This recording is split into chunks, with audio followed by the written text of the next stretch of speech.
we do want to go to our next guest. No one, in fact, has been a bigger critic of the Fed than he has been. Peter Schiff is the president of Pacific Euro Pacific Capital, I think is the correct title. There you go. He joins us on the fast line. You've been short the dollar. Peter, does this at all change your view, especially as we're seeing the dollar strengthen the after-hour session in response to the Fed move?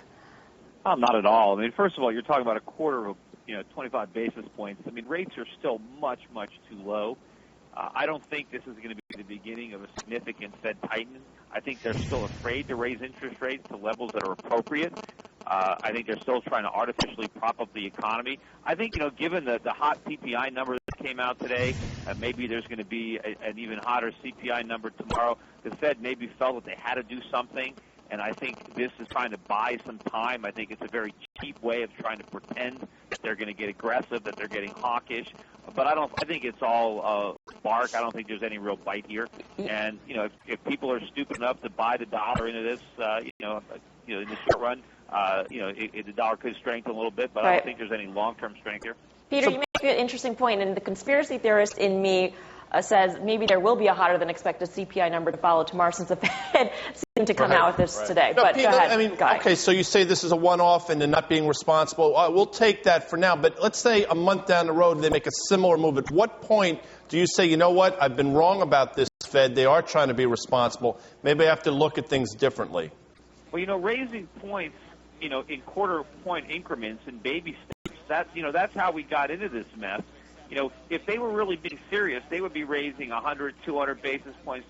I mean, keeping rates at these levels, whether the Fed fund the discount rate is 3/4 or 1.5 or 2, it's still much too low for our economy. Interest rates need to be much, much higher. We have no savings in this country. We have much too much borrowing. The Fed is printing too much money. We have huge budget deficits. None of that is consistent with low interest rates. The Fed needs to be responsible and tough and raise interest rates, but they can't do that without bankrupting all of the financial entities that have been bailed out. Meanwhile, the Fed has got $1.5 billion worth of mortgage-backed paper on its balance sheet. If they raise interest rates significantly, they're going to crash the value of all that stuff. Peter, it's Karen. So do you think, I do think it's very important what the Fed does in terms of whether they continue to buy mortgages. Do you think that they will continue?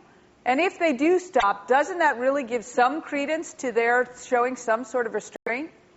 Well, they never should have bought them in the first place. That's so, relevant. the That's fact that they now. stopped doesn't give them much credibility. But, I think that the fact is almost all the mortgages are now guaranteed by the government. So we've basically transferred all mortgage debt to treasuries. I mean, 97% of all the mortgages now are backed by the government. So the Fed doesn't actually need to buy them at this point because they're all, in effect, treasuries.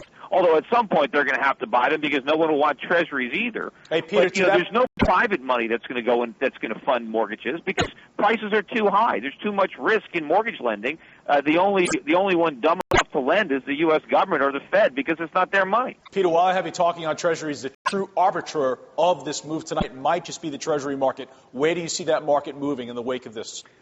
Well, look, treasuries to me, they seem like they're in a downtrend. I mean, long-term rates have been creeping higher and higher. I mean, if you look at the charts, you're certainly in a bear market, I think, right now in treasuries, or at least the intermediate-term trend has been down. This is not good news for treasuries. I think that treasuries are going to sell off on higher rates.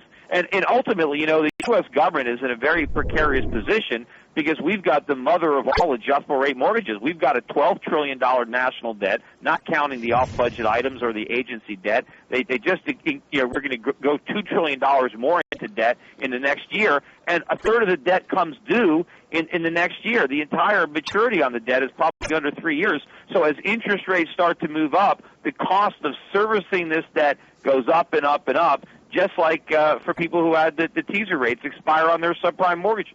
All right, Peter, thanks a lot for phoning in and providing us your analysis.